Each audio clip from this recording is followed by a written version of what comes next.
ठंडा गोश्त। ईशर सिंह जूं ही होटल के कमरे में दाखिल हुआ, कुलवंत कौर पलंग पर से उठी, अपनी तेज़ तेज़ आंखों से उसकी तरफ घूर के देखा और दरवाजे की चिटखनी बंद कर दी।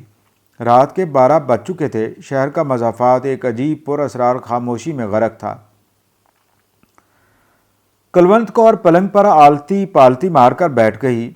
ईशर सिंह, जो गालिबन अपने प्रागंदा ख्यालात के उलझे हुए धागे खोल रहा था, हाथ में कृपान लिए एक कोने में खड़ा था। चंद लम्हात इसी तरह खामोशी में गुजर गए। कुलवंत कौर को थोड़ी देर के बाद अपना आसन पसंद न आया और दोनों टांगें पलंग से नीचे लटका कर हिलाने लगी। ईशर सिंह फिर भी कुछ न बोला। कुलवंत कौर भरे भरे हाथ पैरों वाली औरत थी। चौड़े चकले कूले, थल थल करते गोश्त से भरपूर, कुछ बहुत ही ज़्यादा ऊपर को उठा हुआ सीना, तेज़ आंखें, बालाई होंठ पर बालों का सुरमई गुबार। ठोड़ी की साख से पता चलता था कि बड़े धड़ल्ले की औरत है। ईशर सिंह सर ने उड़ाए एक कोने में चुपचाप खड़ा था। सर पर उसकी कस के बांधी हुई पगड़ी ढीली हो रही थी। उसके हाथ, जो कृपान थामे हुए थे, थोड़े थोड़े लर्जां थे, मगर उसके कद्दो कामत और खद्दो खाल से पता चलता था कि वो कुलवंत कौर जैसी औरत के लिए मौजू तरीन मर्द है। चंद और लम्हात जब इसी तरह खामोशी में गुजर गए तो कुलवंत कौर छलक पड़ी, लेकिन तेज़ तेज़ आंखों को नचाकर वो सिर्फ इस कदर कह सकी, ईशर सैया। ईशर सिंह ने गर्दन उठाकर कुलवंत कौर की तरफ देखा, मगर उसकी निगाहों की गोलियों की ताब न लाकर मुंह दूसरी तरफ मोड़ लिया। कुलवंत कौर चिल्लाई, ईशर सैया, लेकिन फौरन ही आवाज़ भींच ली और पलंग पर से उठकर उसकी जानब जाते हुए बोली, कहाँ रहे तुम इतने दिन? ईशर सिंह ने खुश्क होंठों पर जबान फेरी, मुझे मालूम नहीं। कुलवंत कौर भुना गई, ये भी कोई वहाँ या जवाब है? ईशर सिंह ने कृपान एक तरफ फेंक दी और पलंग पर लेट गया। ऐसे मालूम होता था कि कई दिनों का बीमार है। कुलवंत कौर ने पलंग की तरफ देखा, जो अब ईशर सिंह से लबालब भरा था। उसके दिल में हमदर्दी का जज्बा पैदा होगा। चुनाचे उसके माथे पर हाथ रखकर उसने बड़े प्यार से पूछा, जानी क्या हुआ है तुम्हें? ईशर सिंह छत की तरफ देख रहा था। उससे निगाहें हटाकर उसने कुलवंत कौर के मानूस चेहरे को टटोलना शुरू किया। कुलवंत, आवाज़ में दर्द था। कुलवंत कौर सारी सिमट कर अपने बालाई होंठ में आ गई थी। हाँ जानी, कहकर वो उसको दांतों से काटने लगा। ईशर सिंह ने पगड़ी उतार दी। कुलवंत कौर की तरफ सहारा लेने वाली निगाहों से देखा। उसके गोश्त भरे कूल्हे पर जोर से धप्पा मारा और सर को झटका देकर अपनी आप से कहा, ये कुड़ी या दिमाग ही खराब है। झटका देने से उसके केस खुल गए। कुलवंत कौर उंगलियों से इनमें कंघी करने लगी। ऐसा करते हुए उसने बड़े प्यार से पूछा, ईशर सैया, कहाँ रहे तुम इतने दिन? बुरे की माँ के घर। ईशर सिंह ने कुलवंत कौर को घूर के देखा और दफतन दोनों हाथों से उसके उभरे हुए सीने को मसलने लगा। कसम वाह गुरु की, बड़ी जानदार औरत हो। कुलवंत कौर ने एक अदा के साथ ईशर सिंह के हाथ एक तरफ झटक दिए और पूछा, तुम्हें मेरी कसम बताओ, कहाँ रहे? शहर गए थे? ईशर सिंह ने एक ही लपेट में अपने बालों का जूड़ा बनाते हुए जवाब दिया, नहीं। कुलवंत कौर चिढ़ गई, नहीं, तुम ज़रूर शहर गए थे और तुमने बहुत सारा रुपया लूटा है जो मुझसे छुपा रहे हो। वो अपने बाप का तुखम ना हो जो तुमसे झूठ बोले। कुलवंत कौर थोड़ी देर के लिए खामोश हो गई, लेकिन फ़ौरन ही भड़क उठी। लेकिन मेरी समझ में नहीं आता, उस रात तुम्हें हुआ क्या? अच्छे भले मेरे साथ लेटे हुए थे। मुझे तुमने वो तमाम गहने पहना रखे थे जो तुम शहर से लूट के लाए थे। मेरी बप्पियाँ ले रहे थे, पर जाने एकदम तुम्हें क्या हुआ, उठे और कपड़े पहनकर बाहर निकल गए। ईशर सिंह का रंग जर्द हो गया। कुलवंत कौर ने यह तब्दीली देखते हुए कहा, देखा कैसे रंग पीला पड़ गया। ईशर सिंह सैया, कसम वाह गुरु की, ज़रूर कुछ दाल में काला है। तेरी जान की कसम, कुछ भी नहीं। ईशर सिंह की आवाज़ बेजान थी। कुलवंत कौर का शुबा और ज़्यादा मजबूत हो गया। बलाई होंठ भींच कर उसने एक लफ्ज़ पर जोर देते हुए कहा, ईशर सैया, क्या बात है? तुम वो नहीं जो आज से 8 रोज़ पहले थे। ईशर सिंह एकदम उठ बैठा, जैसे किसी ने उस पर हमला किया हो। कुलवंत कौर को अपने तनुमत बाजुओं में समेटकर उसने पूरी कुव्वत के साथ उसे भंबोड़ना शुरू कर दिया। जानी, मैं वही हूँ। घुट घुट पा जफ्फियाँ तेरी निकले हड्डां दी गर्मी। कुलवंत कौर ने कोई मज़ाहमत ना की, लेकिन वो शिकायत करती रही, तुम्हें उस रात क्या हो गया था? बुरे की माँ का वो हो गया था, बताओगे नहीं? कोई बात हो तो बताओ, मुझे अपने हाथ से जलाओ अगर झूठ बोलो। ईश्वर सिंह ने अपने बाजू उसकी गर्दन में डाल दिए और होंठ उसके होंठों में गाड़ दिए। मूँछों के बाल कुलवंत कौर के नथनों में घुसे तो उसे छींक आ गई। दोनों हंसने लगे।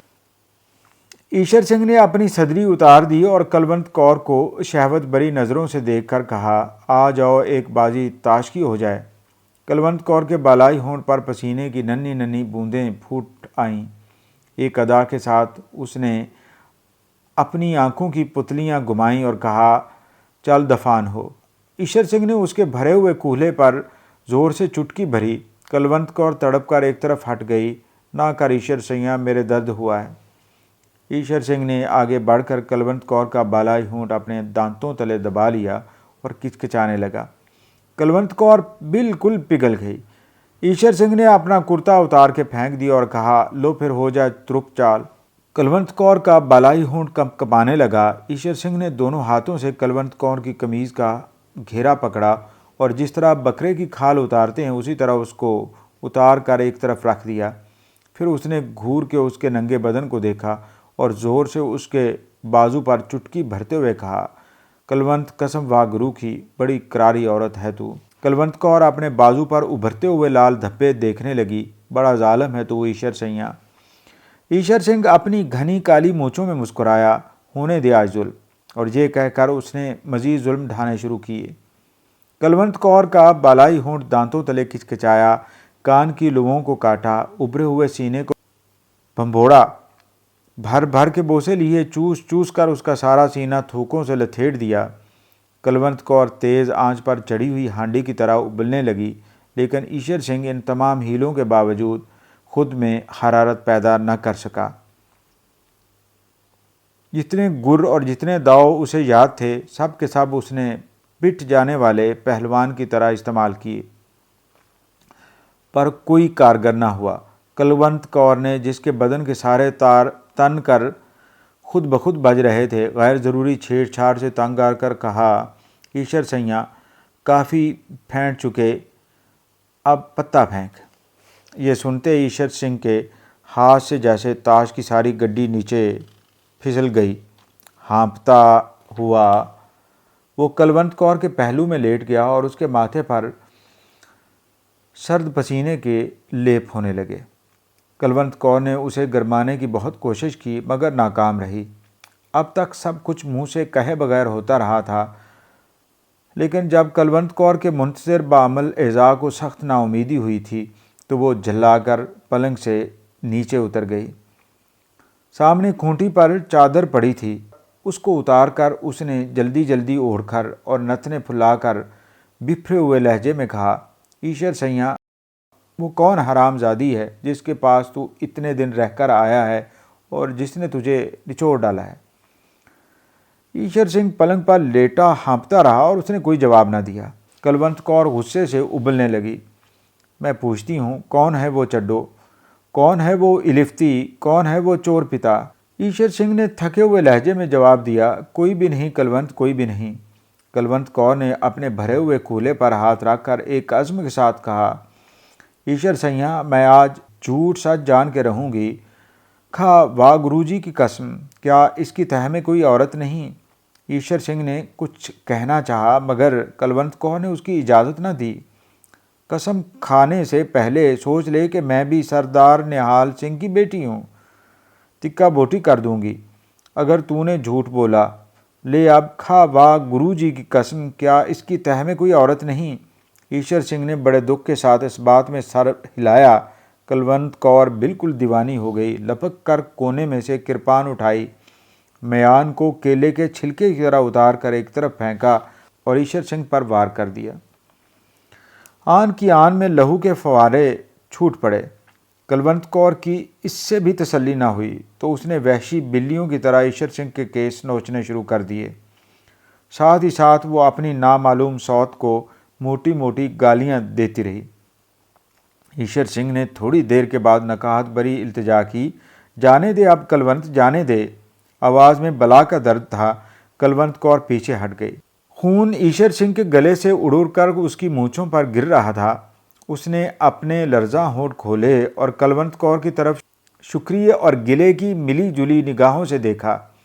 मेरी जान, तुमने बहुत जल्दी की, लेकिन जो हुआ ठीक है। कलवंत कौर का हसद फिर भड़का। मगर वो कौन है तुम्हारी माँ? लहू ईशर सिंह की जुबान तक पहुंच गया। जब उसने उसका जायका चखा तो उसके बदन पर झुरझुरी सी दौड़ गई। और मैं भैणी या 6 आदमियों को कत्ल कर चुका हूँ इसी कृपान से। कलवंत कौर के दिमाग में सिर्फ दूसरी औरत थी। मैं पूछती हूँ, कौन है वो हरामजादी? ईशर सिंह की आंखें धुंधला रही थीं। एक हल्की सी चमक इनमें पैदा हुई और उसने कलवंत कौर से कहा, गाली न दे उस भड़वी को। कलवंत चिल्लाई, मैं पूछती हूँ वो कौन है? ईशर सिंह के गले में आवाज़ रुंध गई। बताता हूँ, ये कहकर उसने अपनी गर्दन पर हाथ फेरा और उस पर अपना जीता जीता खून देखकर मुस्कुराया। इंसान, माँ या भी एक अजीब चीज़ है। कलवंत कौर उसके जवाब की मुंतज़िर थी। ईशर सैया, तू मतलब की बात करो। ईशर सिंह की मुस्कुराहट उसकी भरी मूँछों में और ज़्यादा फैल गई। मतलब ही की बात कर रहा हूँ। गला चरा है माँ या मेरा। अब धीरे धीरे ही सारी बात बताऊंगा। और जब वो बात बताने लगा तो उसके माथे पर ठंडे पसीने के लेप हो गए। कलवंत मेरी जान, मैं तुम्हें नहीं बता सकता मेरे साथ क्या हुआ। इंसान, कुड़ी या भी एक अजीब चीज़ है। शहर में लूट मची तो सब की तरह मैंने भी इसमें हिस्सा लिया। गहने पाते और रुपए पैसे जो भी हाथ लगे वो मैंने तुम्हें दे दिए, लेकिन एक बात तुम्हें ना बताई। ईशर सिंह ने घाव में दर्द महसूस किया और कराहने लगा। कलवंत कौर ने उसकी तरफ तवज्जो न दी और बड़ी बेरहमी से पूछा, कौन सी बात? ईशर सिंह ने मूंछों पर जमते हुए लहू को फूंक के जरिए उड़ाते हुए कहा, जिस मकान पर मैंने धावा बोला था उसमें 7 आदमी थे।